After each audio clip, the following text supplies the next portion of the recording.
Imagine losing your home because you didn't pay part of a traffic ticket 10 years ago.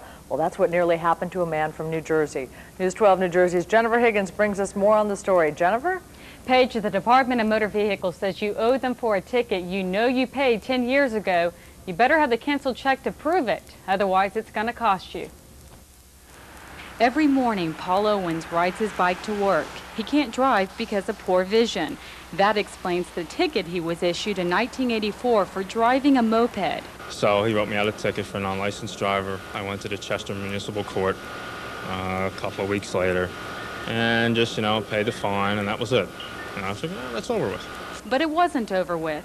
5 years later, Owens started getting notices saying he also owed surcharges for the ticket he already paid in 1984.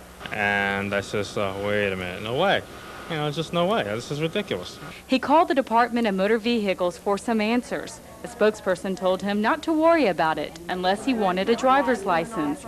Owens already knew he couldn't get a license because of his eyesight, so he blew it off until 7 years later when guess who came calling. Now, all these years go by, and now all of a sudden it's 1996, and I get this, you owe the state of New Jersey, and we'll confiscate your personal property and, garnish your wages. Owens was tired of the hassle, so instead of fighting the charges, he paid them, a total of $250. If you got a speeding or a parking ticket 10, even 20 years ago, as of now, the DMV can still collect, but that could be changing. Assemblywoman Joan Quigley from Jersey City is introducing legislation that gives the courts and DMV 3 years to collect for tickets. After that, they're out of luck.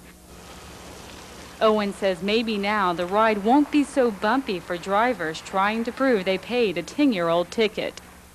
As of now, the legislation only pertains to parking tickets. Still, Owen says that's a step in the right direction. Paige? Thanks a lot, Jen.